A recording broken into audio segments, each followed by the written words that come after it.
सिने अभिनेता सिद्धार्थ जाधव आपल्या सोबत. सिद्धार्थ, काय सांगशील? मोठा उत्साह जो आहे पाहायला मिळतो. तू ढोल देखील वाजवला, आनंद लुटलेला आहे, काय सांगशील? 11 वर्षापासूनची परंपरा आहे कलावंत ढोल ताशा टप्प्याची. 11 वर्ष आम्ही वाजवतोय.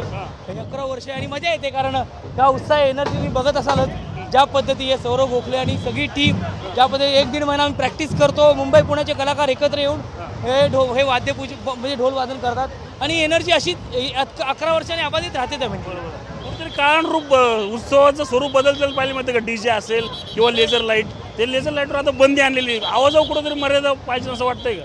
हे बेसिकली कलावंत ढोल ताशा पथक हे हा उत्साहाचा आणि काय म्हणूया आपण ही एनर्जीची ही वेगळी एनर्जी आहे जी आम्ही सगळे कलाकार देण्याचा प्रयत्न करत असतो. त्यामुळे हे ढोल वादन वेगळ्या लेवलचं असतं आणि त्या म्हणजे आज आला आणि उद्या वाजवला असं नसतं. त्याच्यासाठी परिश्रम, मेहनत, रिदम, ठेका, ढोल, थापी, टिपरू हे सगळ्या गोष्टी शिकाव्या लागतात. त्याबरोबर ना.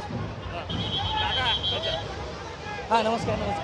आणखी काय सांगशील की आता वेगळं पण काय वाटतं यावेळेस? नाही, उलट यावर्षी कलाकार वाढलेत. आता 250-300 लोक झालेली आहेत आणि 45 ढोलमध्ये त्या 300 लोकांना बसवणं, त्या रिप्लेसमेंट करणं, या सगळ्या गोष्टी खूप मस्त आहेत आणि मजा येते. त्यामुळे दरवर्षी पहिल्या दिवसापासून शेवटच्या दिवसापर्यंत कलावंत ढोल ताशा पथक वादन करत असतं आणि यावर्षी ते आहेच. नक्कीच आपण पाहिलं तर अनेक कलावंत जे आहेत आता पुण्यात या ठिकाणी गणपतीच्या या ठिकाणी मिरवणुकीमध्ये जे आहेत ते आता असलेलं आपल्याला ढोल वादन करताना कोण पाहायला मिळत आहेत. कॅमेरामन तुषार सर, रणजित जाधव, TV9 मराठी, पुणे.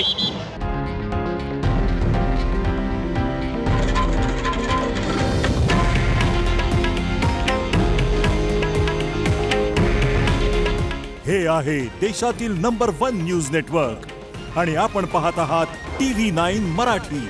काळजी तुमची, हित महाराष्ट्राचं.